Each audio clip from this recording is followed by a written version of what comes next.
The 42nd floor conference room glowed in the evening light as Celeste Hawthorne studied her chessboard alone. The soft knock interrupted her concentration. "Come in," she called without looking up. A tall janitor in coveralls entered, pushing his cleaning cart quietly. Something about the chess position caught his attention, and she noticed him watching.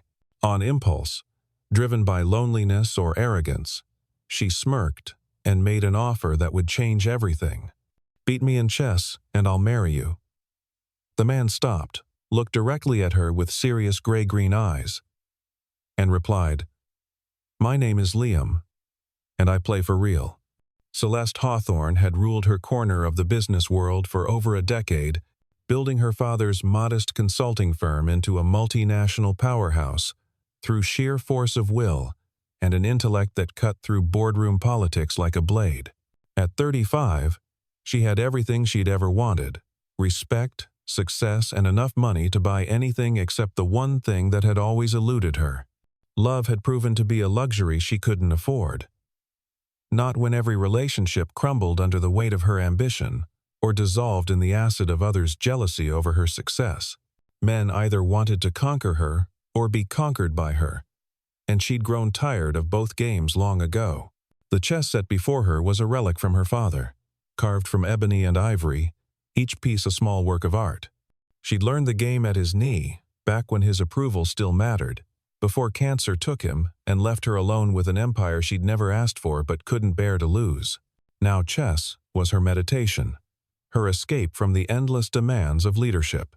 In the 64 squares of the board, she found a purity that the corporate world lacked. Every move had consequences, every decision mattered, and victory belonged to those who thought furthest ahead. Liam Carter existed in a different universe entirely. One measured not in quarterly profits, but in small victories and daily survival. At 39, he moved through the gleaming towers of downtown with the invisible efficiency of the working class, his presence noted only when something went wrong. His broad shoulders carried more than just the weight of industrial cleaning equipment. They bore the hopes and fears of a man who'd sacrificed everything for his daughter's future. The chess world knew him once as a prodigy, a teenager who'd danced across tournament boards with the grace of a poet and the killer instinct of a predator. But that was before Sarah died, before 8-year-old Emma's asthma attacks began stealing her breath in the middle of the night, before the medical bills and the sleepless vigils, and the realization that genius meant nothing if you couldn't protect the people you loved. Now he cleaned offices for $12 an hour plus benefits, the kind of steady work that came with health insurance and predictable schedules. His former life felt like a dream he'd once had, beautiful and distant, and utterly irrelevant to the man he'd become. Emma Carter was the brightest star in her father's reduced universe, a precocious 8-year-old with her mother's gentle spirit and her father's quick mind. Her asthma had been manageable until recently, but the attacks were growing more frequent, more severe, each one a reminder of how fragile their carefully constructed life really was. She didn't remember much about her mother, but she remembered the chess set that still sat on their kitchen table. The one her father would stare at sometimes, when he thought she wasn't looking, his fingers tracing the pieces like old friends he'd lost touch with. The apartment they shared was modest but clean, filled with Emma's artwork and the quiet desperation of a single parent trying to make everything seem normal when nothing felt secure. The conference room seemed to shrink around them as Liam approached the chess table with measured steps. Celeste had expected him to laugh, to make some self-deprecating comment about not knowing how the pieces moved, to restore the natural order of their respective worlds. Instead, he was studying the board with the focused intensity of a surgeon examining an X-ray, his large hands hovering over the pieces with surprising delicacy. "You're playing the Queen's Gambit," he observed, settling into the chair across from her with an ease that suggested he belonged there. "Declined. Classical variation. You favor control over tactical complications." It wasn't a question, and the accuracy of his assessment made something flutter in Celeste's chest, surprise, perhaps, or the first stirring of genuine interest she'd felt in years. "You seem to know your way around a board," she replied, trying to maintain her casual tone while reassessing the man across from her. Up close, she could see the intelligence in his eyes, the careful way he held himself, as if he was used to being underestimated. "Are you sure you want to take me up on this?" "I don't lose often." Liam smiled, and it transformed his entire face. "Neither do I," he said simply, reaching for the white queen's pawn. "Shall we reset the board?" What followed was the most intense chess game of Celeste's life. Liam played with a fluid grace that spoke of years of serious study, each move flowing naturally from the last, as if he were reading from a script only he could see. His opening was classical, but creative, establishing control of the center while keeping his real intentions hidden. Celeste found herself leaning forward, her usual confidence evaporating as she realized she was facing a player of genuine skill. By the 10th move, she knew she was in trouble. By the 15th, she was fighting for her life on the board. Liam's pieces moved with surgical precision, each capture and advance part of a larger pattern that was only now becoming clear. He wasn't just playing chess, he was conducting a symphony of strategy that built toward an inevitable crescendo. "Check," Liam said softly, his knight finding a square that seemed to appear from nowhere. Celeste stared at the board, her mind racing through possible defenses, each one crumbling under analysis. She moved her king to safety, but even as she did, she could see the walls closing in around her. "Check," he said again, a different piece this time, the attack coming from an angle she hadn't anticipated. Her palms were actually sweating now, something that hadn't happened since her first major presentation to the board of directors 15 years ago. The third check came like a thunderclap. "Checkmate," Liam announced, though his tone held no triumph, only a quiet satisfaction. The position was elegant in its brutality, her king trapped in a web of his pieces. No escape possible, the game over in exactly 21 moves. The board seemed to mock her as she stared at the final position, every piece a testament to her complete and utter defeat. Celeste Hawthorne, who had built an empire through careful calculation and strategic thinking, had been outmaneuvered by a man whose existence she'd barely acknowledged 5 minutes earlier. The ivory king lay on its side where she'd tipped it in surrender, and somehow that small gesture felt like the most honest thing she'd done in years. "You hustled me," she said finally, her voice carrying a brittleness she didn't recognize. The words came out sharper than she'd intended, tinged with an anger that was directed more at herself than at him. "You let me think you were just some random guy who happened to know how the pieces moved." Liam began resetting the board with careful, practiced movements, each piece finding its starting square with the precision of a ritual. "I never said I was just some random guy," he replied evenly. "You assumed that, because of what I do for work, there's a difference." The distinction hit her like a slap, forcing her to confront the casual arrogance that had led her to this moment. She'd looked at his coveralls and his cleaning cart and reduced him to a stereotype, never imagining that intelligence might exist outside the narrow confines of her corporate world. The realization was uncomfortable, like discovering a blind spot in her peripheral vision that had been there all along. "Where did you learn to play like that?" she asked, genuine curiosity overriding her wounded pride. "That wasn't luck or beginner's fortune. You dismantled me systematically." Liam finished placing the last pawn and looked up at her with those unsettling gray-green eyes. "I had some good teachers when I was younger," he said, and she caught something in his tone that suggested a story with depths she couldn't fathom. "Chess was my life once, before other things became more important." The phrase hung in the air between them, loaded with implications that made her want to ask a dozen follow-up questions. But before she could form the words, Liam was rising from his chair, pushing the cleaning cart toward the door with the same quiet efficiency that had brought him into her orbit. "Thank you for the game, Miss Hawthorne," he said formally. "I should finish my rounds." Celeste watched him leave, her mind churning with questions she didn't know how to ask. The conference room felt different now, smaller somehow, as if his presence had expanded the space and his absence left it diminished. She looked down at the reset board, the pieces arranged in their eternal starting positions, and felt an unfamiliar hollow sensation in her chest.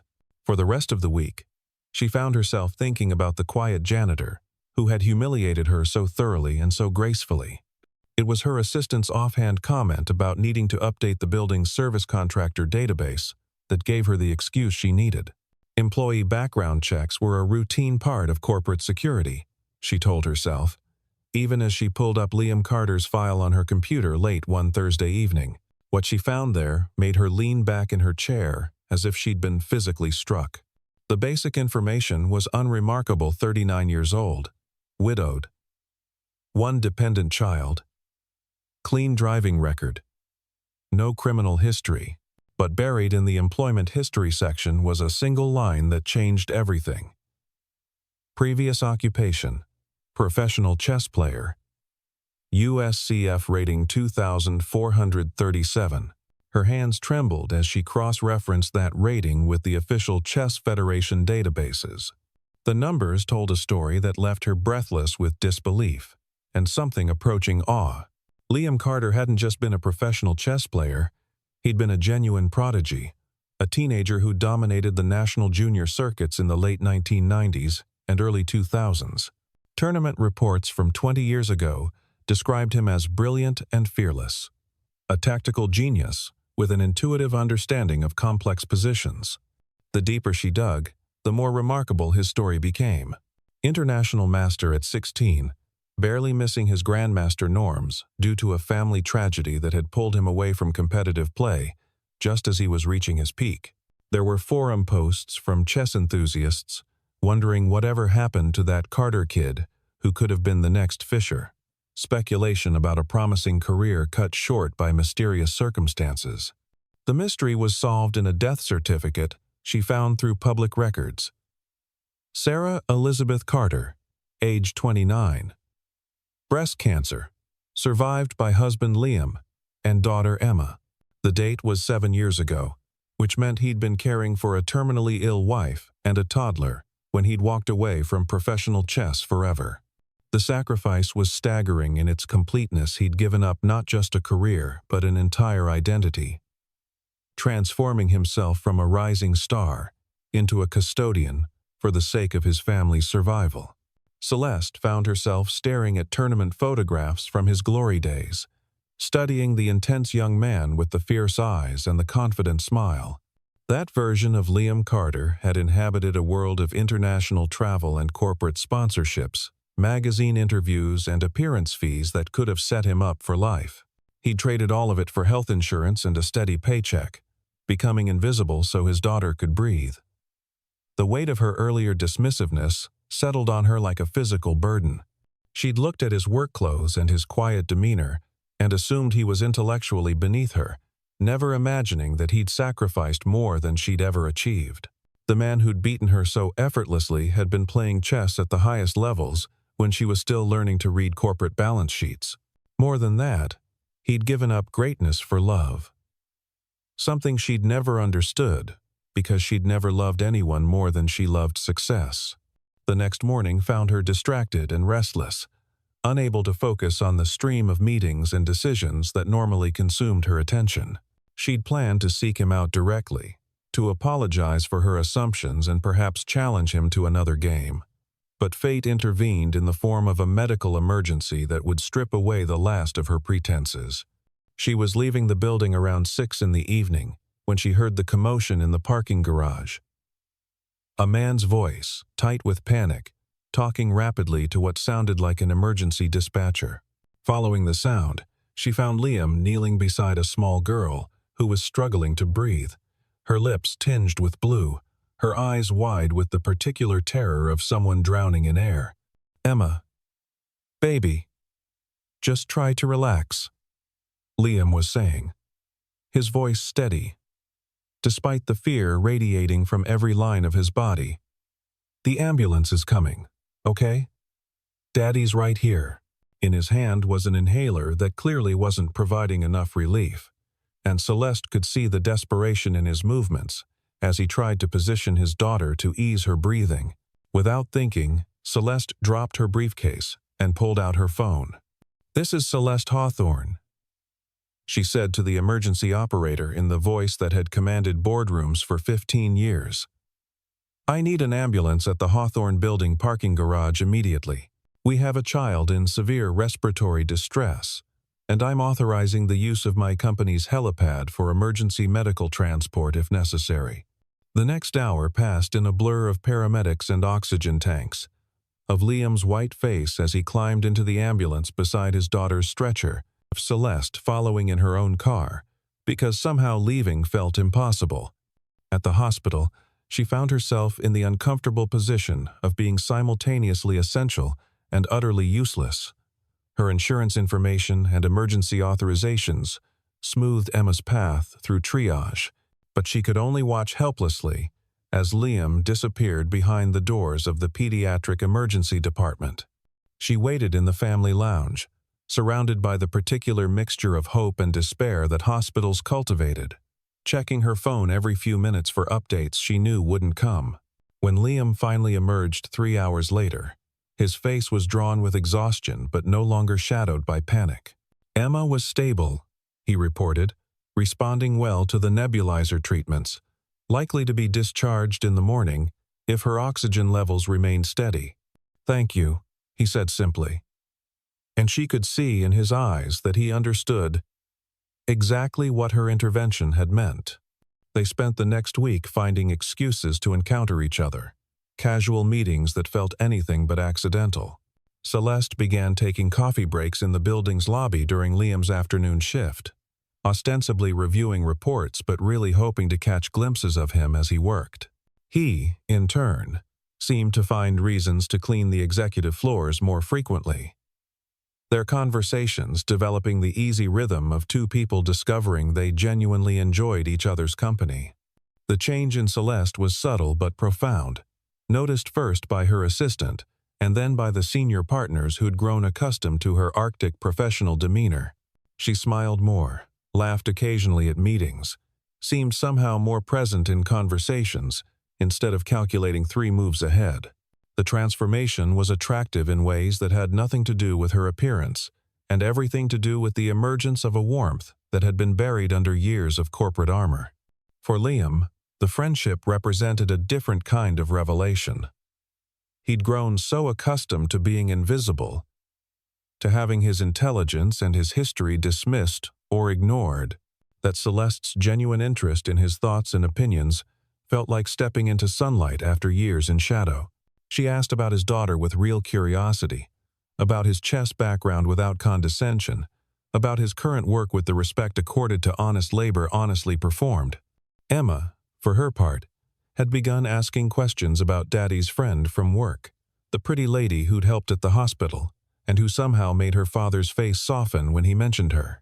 Children had an intuitive understanding of their parents' emotional weather, and Emma could sense the subtle shift in Liam's daily mood, the way he seemed lighter and more hopeful than he'd been since her mother's death. The 3 of them began spending time together outside the sterile confines of office buildings and medical facilities. Saturday afternoon trips to the park where Emma could play while the adults talked. Casual dinners at family restaurants, where Celeste marveled at the easy intimacy between father and daughter. Movie nights at Liam's modest apartment, where she learned to navigate the complex negotiations required to find films suitable for an 8-year-old's viewing. Celeste discovered that she genuinely enjoyed Emma's company, finding in the child's bright curiosity and unguarded affection something she'd forgotten she was missing. Emma, in turn, was fascinated by this glamorous woman who dressed like a princess but talked to her like an equal, who knew about boardrooms and business deals, but also remembered what it was like to be 8 years old and full of questions about the world. The growing closeness between them felt natural and inevitable, like the organic development of a chess position where every move flowed logically from the last. But their private happiness was about to collide with the public scrutiny that came with Celeste's prominence, setting in motion a series of events that would test the foundation of everything they were building together. The video appeared on the company's internal social media platform on a Tuesday morning, posted by Marcus Webb, a junior associate in the accounting department who'd been working late the previous week. The footage was grainy, shot through the glass wall of the conference room on his phone, but the audio was clear enough. Celeste's voice making her reckless offer, Liam's measured response, the intensity of their chess game compressed into 90 seconds of corporate drama. The caption read, "When the CEO promises to marry the janitor if he beats her at chess, and he actually does it in 3 moves, is this legally binding?" The post was tagged with laughing emojis and shared across departments with the viral enthusiasm that only workplace gossip could generate. By noon, the video had been viewed by half the company and forwarded to dozens of personal accounts. The comment thread grew like a malignant tumor, filled with speculation about Celeste's personal life, jokes about office romances, and increasingly pointed questions about whether company policy had been violated. The Human Resources Department fielded 17 calls before lunch, most of them requesting clarification about fraternization policies and executive conduct standards. Celeste first learned about the video when her assistant knocked on her office door with an expression that suggested incoming disaster. "Miss Hawthorne, we have a situation," Jennifer began carefully. "There's a video circulating on the company platform. It shows you playing chess with one of the maintenance staff. The content is generating discussion." The blood drained from Celeste's face as she watched the footage, seeing her moment of impulsive flirtation transformed into public spectacle. The comments were worse than the video itself, a toxic mixture of sexism and classism that reduced her to a caricature and dismissed Liam as a gold digger seeking to exploit her wealth and position. The professional persona she'd spent decades crafting was being dissected by people who knew nothing about her life or her choices. Her phone rang constantly throughout the afternoon, board members expressing concern about corporate image, business partners making carefully worded inquiries about her judgment, reporters from the business press hoping to transform workplace gossip into a story about executive impropriety. Each conversation chipped away at her composure, forcing her to defend decisions she wasn't sure she understood herself. The worst call came from Richard Hawthorne, her uncle and the chairman of the board, whose disapproval carried the weight of family disappointment and fiduciary responsibility. "Celeste, what the hell is this nonsense about marrying the janitor? The board is concerned about your judgment. This kind of publicity could damage our reputation with clients." "It was a joke, Richard," she said tightly, hating the defensive tone in her own voice. A casual comment taken out of context by someone with too much time and too little discretion. "It doesn't look casual in the video," he replied coldly. "It looks like you're making a mockery of your position and the company's dignity." That evening, she confronted Liam in the building's service elevator, her composure finally cracking under the accumulated weight of public humiliation and professional pressure. The man who'd seemed so noble and principled in the hospital now looked to her like a potential opportunist, someone who might have orchestrated the entire situation for personal gain. "Did you know?" she demanded without preamble. "Did you know that little weasel was recording us?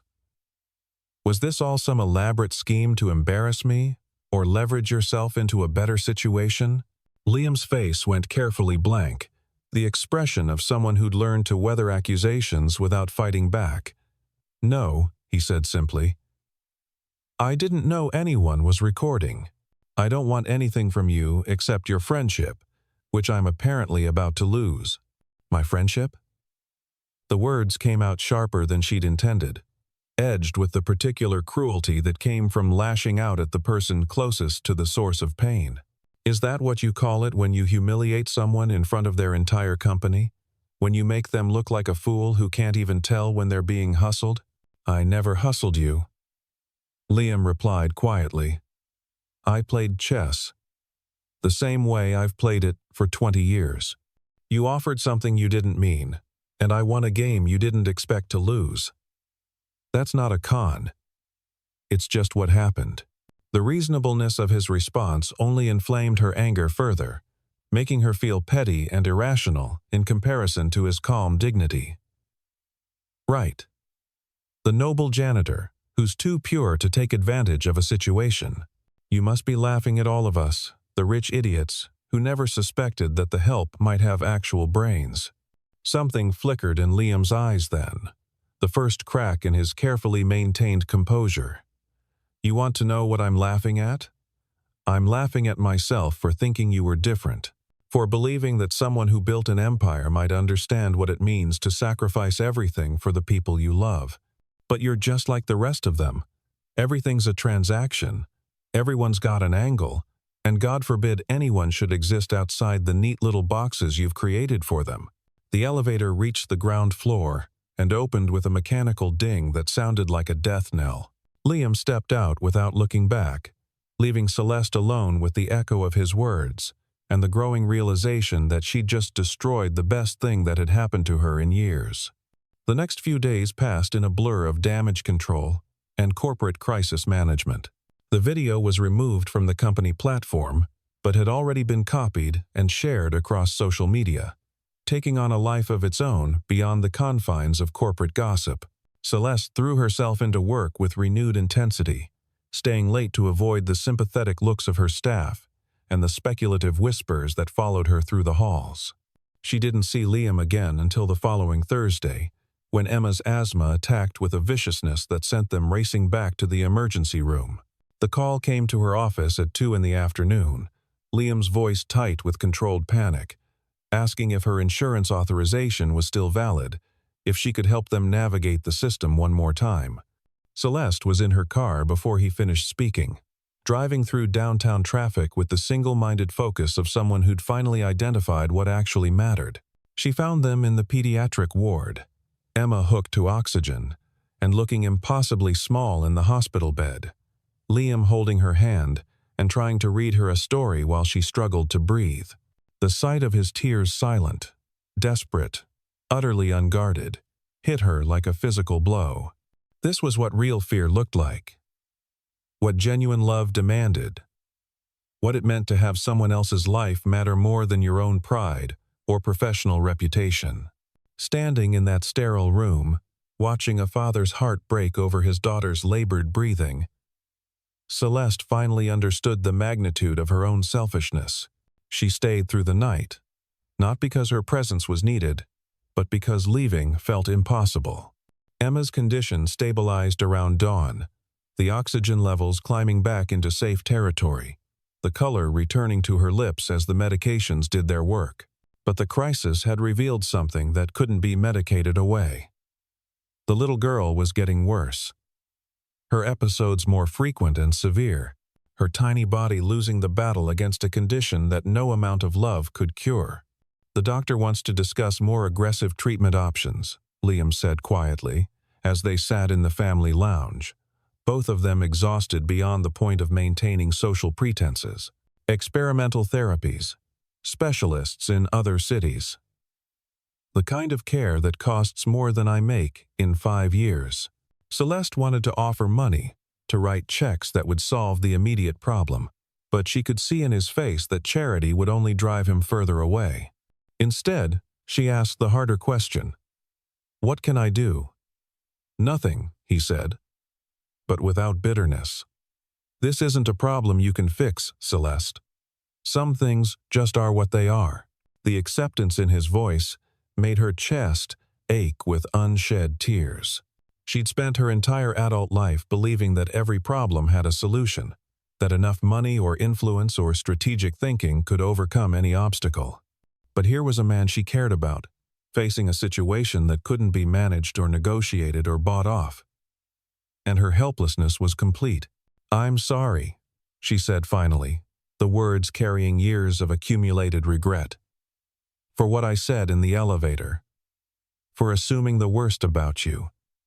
For being exactly the kind of person you thought I was."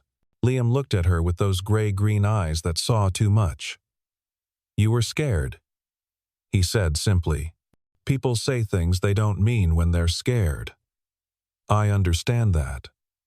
Do you forgive me?" "There's nothing to forgive."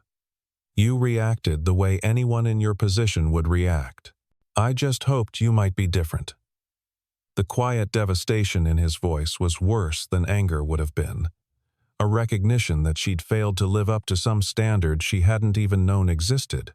She wanted to argue, to defend herself, to explain the pressures that had driven her to lash out. But all of those explanations felt like excuses in the face of his daughter's struggle to breathe. That afternoon, Celeste made a decision that would have surprised anyone who knew her professional reputation for calculated risk assessment. She drove to Liam's apartment complex, a modest collection of buildings that housed the working families who kept the city running, and knocked on his door with no plan beyond the need to try again. Emma answered, looking pale but alert, her breathing easier than it had been in the hospital. "Hi, Miss Celeste," she said with the shy smile that never failed to melt something in Celeste's chest.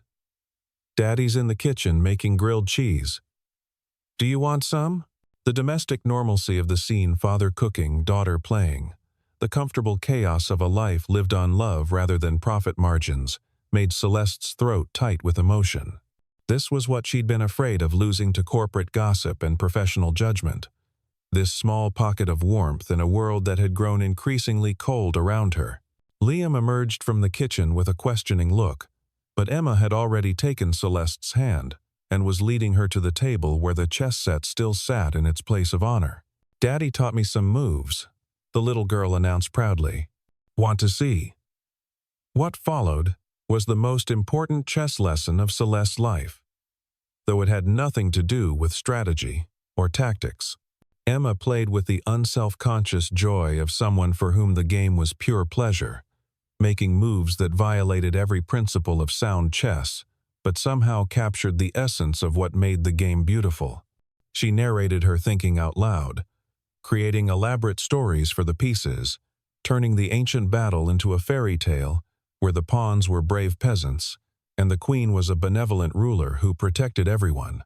"You're not playing to win," Celeste observed. Not critically, but with genuine curiosity.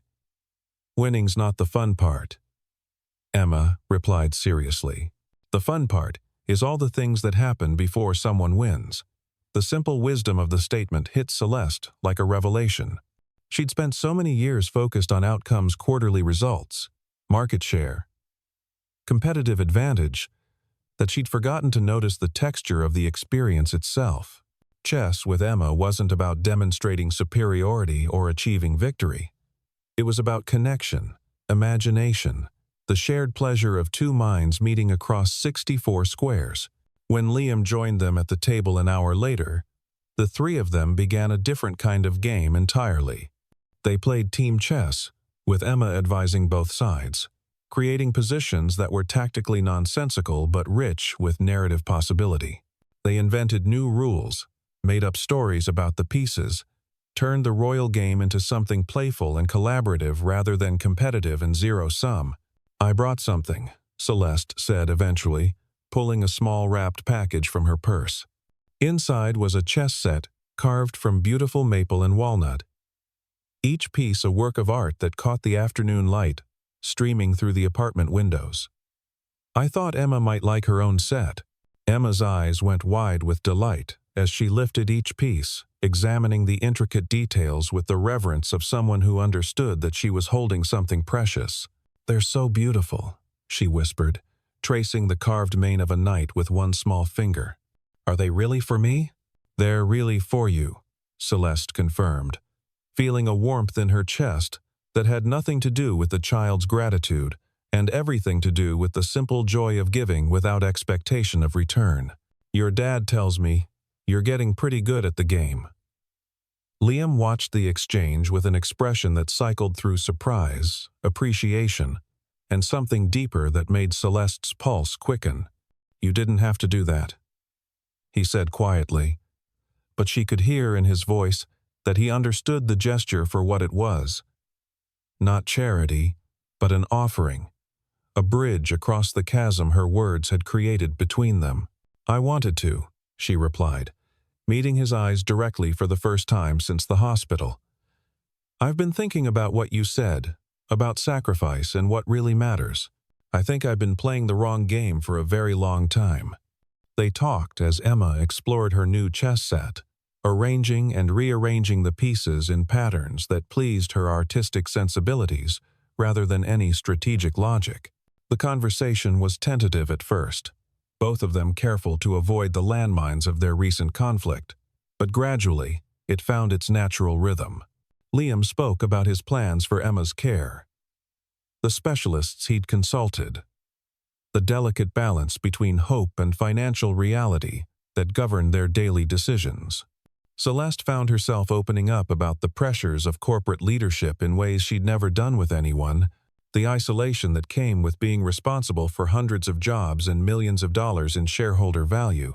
She talked about the video and its aftermath, the way it had stripped away her carefully constructed professional image and forced her to confront who she really was beneath the executive armor.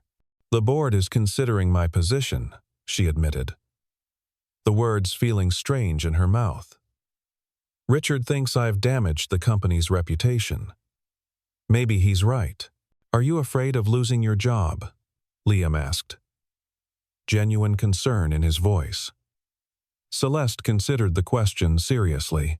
6 months ago, the possibility would have terrified her, representing the collapse of everything she'd worked to build. But sitting in this modest apartment, watching Emma play with her chess set while her father worried about medical bills, she found that her priorities had shifted in ways she was only beginning to understand. "I'm afraid of losing this," she said quietly, gesturing to encompass the three of them, the warmth of the afternoon light, the comfortable domesticity that had somehow become more precious to her than any corporate achievement. The final scene unfolded 2 months later in the backyard of the house they'd bought together, a modest but comfortable place with enough room for Emma to play, and a garden where Celeste was learning to grow things other than profit margins. The chess set sat on the patio table between them, the pieces catching the golden light of a Sunday afternoon as they played their weekly game. It had become a ritual, these Sunday matches, less about competition than about the simple pleasure of spending time together, of watching Emma read in the afternoon sun, while they moved pieces across the familiar battlefield of 64 squares. The transformation in all their lives had been gradual but profound, marked not by dramatic gestures but by the accumulation of small moments like this one. "Your move," Liam said, leaning back in his chair with the relaxed confidence of a man who'd found his place in the world. His face had lost the haunted quality that had marked it during Emma's worst episodes, replaced by something that looked almost like contentment. The new medications were working. The specialists Celeste's connections had recommended were optimistic about Emma's long-term prognosis, and for the first time in years, he could imagine a future that extended beyond the next medical crisis. Celeste studied the board, not calculating 3 moves ahead but simply enjoying the moment. The warm pressure of Emma's head against her shoulder, as the little girl read quietly in her lap. The position was complex but not critical, the kind of game where the pleasure lay in the playing rather than the winning. She'd learned to appreciate these drawn-out, meandering matches that could last for hours, punctuated by conversation and laughter, and the occasional interruption from Emma, who had opinions about everything and wasn't shy about sharing them. "If I make this move," she said, indicating a knight that would fork his king and queen in a combination she'd been setting up for the last 10 moves, "and you respond the way I think you will, I might actually beat you for once."